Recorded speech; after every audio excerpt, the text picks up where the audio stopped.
जैसे आप तमाम मीडिया के दोस्तों के इल्म में है कि 25 मई 2019 को पुलिस स्टेशन उमरज़ई चारसदा के इलाके में अलीजान कले में 3 भाइयों का एक बहुत ज़ालिमाना कत्ल हुआ था, जिसमें 3 मुल्ज़िमान इन्वॉल्व थे। मुल्ज़िमान कत्ल के बाद फ़रार हो गए थे।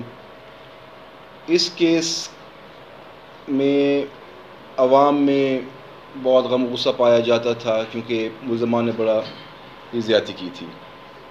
उस हवाले से inspector general of police Khyber Pakhtunkhwa doctor Mohammad Naeem Khan की इंस्ट्रक्शंस हिदायत की रोशनी में अनथक मेहनत की गई। DPO Charsadda Irfanullah Khan, SP investigation Nazir Khan, उनकी टीम ने दिन रात एक करके मेहनत करके पहले एक मुल्ज़िम को गिरफ़्तार किया, दूसरे को गिरफ़्तार किया, तीसरा मुल्ज़िम जो था, और लोगों की एक्सपेक्टेशन भी यही थी कि तीसरे मुल्ज़िम को जल्द से जल्द गिरफ़्तार किया जाए। उसकी गिरफ़्तारी एक बहुत बड़ा चैलेंज था, चूँकि वो मंसूबे के तहत कत्ल के बाद कुछ ही घंटों में बैरून मुल्क मलेशिया फ़रार हो गया था। अल्लाह के फज़ल व करम से और बेइंतहा मेहनत के साथ 2.5 महीने के कलील अरसे में उसकी गिरफ़्तारी को चारसदा से जो मुल्ज़िम भागा था, उसकी गिरफ़्तारी को मलेशिया में मलेशियन रॉयल पुलिस के तहत इंश्योर किया गया, जिसके बाद हमारी टीम DSP तंगी अयाज़ ख़ान और सब इंस्पेक्टर फ़ज़ल दाऊद मुल्ज़िम की गिरफ़्तारी के लिए मलेशिया गए और वहाँ मलेशियन पुलिस ने इनके हैंड ओवर किया और गुज़श्ता रात में पाकिस्तान उसको लेके आए। बहुत बड़ी कामयाबी है, जिसमें चारसदा पुलिस खराज तहसीन की मुस्तहिक है, और DPO चारसदा और उनकी टीम को मैं मुबारकबाद देता हूँ, शाबाश देता हूँ। और इसके अलावा foreign office, ministry of interior, FIA, Malaysian royal police, इन सब के हम शुक्रगुज़ार हैं कि उन्होंने हमारे साथ बहुत ताउन किया।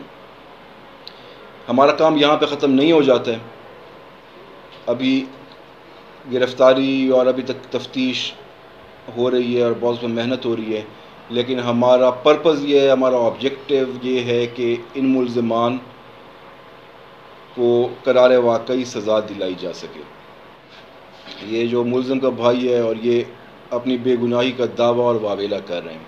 पहली बात तो सोचने वाली ये है कि जी, वो जिस मुल्ज़िम की बात हो रही है उसका साबिक़ा क्रिमिनल रिकॉर्ड भी है, उसकी शोहरत भी मालूम है।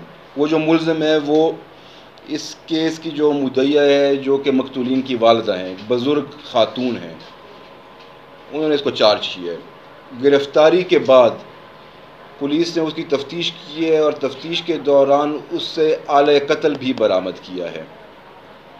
तो इसमें आप खुद देख रहे हैं कि उनकी जो दावे हैं उनकी क्या क्रेडिबिलिटी का लेवल है। दूसरी बात यह कि वो जो कह रहे हैं कि जी बासर मुल्ज़िम और रिश्तेदार और ये और वो, मैंने पहले जैसे आपको बताया कि इस केस में डे 1 से IG खैबर पख्तूनख्वा डॉक्टर मोहम्मद नईम ख़ान की ख़ुसूसी डायरेक्शंस और पर्सनल सुपरविज़न शामिल रही है। कितनी हमारी मीटिंग्स उनके साथ हुई हैं, केस की इन्वेस्टिगेशन के एक एक पहलू, एक एक ज़ाविये उनके साथ डिस्कस किया गया और उन्होंने हमारी रहनुमाई की है। जिस मुल्ज़िम की बात हो रही है नादिर की, आप ख़ुद बताइए कि 2.5 महीने में एक मुल्ज़िम जो कि वारदात के कुछ घंटे बाद बैरून मुल्क फ़रार हो जाता है, 2.5 महीने के अंदर उसकी गिरफ़्तारी के बाद उसकी डिपोर्टेशन और उसको वापस यहाँ पे लेके आना, ये किस चीज़ की निशानदेही करता है? इस चीज़ की निशानदेही करता है कि इस केस को हाईएस्ट लेवल पे जो प्रायोरिटी दी गई है, तरजीहात में ये हमारा नंबर 1 केस था। ये मलेशिया में गिरफ़्तारी की है, रॉयल मलेशियन पुलिस ने की है, हमारी रिक्वेस्ट भी की है और हमारी उनके साथ कोऑर्डिनेशन वज़ारत ख़ारजा के थ्रू भी थी, और यहाँ से हमारे DPO भी उनके साथ मुतवातर कंसर्न ऑफिसर राब्ते में थे। फॉरेन ऑफिस में भी कोऑर्डिनेशन हमारी थी, और वहाँ पे एक शहर है, क्या नाम है शहर का? पोर्ट डिक्सन सिटी है और वहाँ पे ग्रीन टाउन होटल है, वहाँ से इसकी गिरफ़्तारी हुई।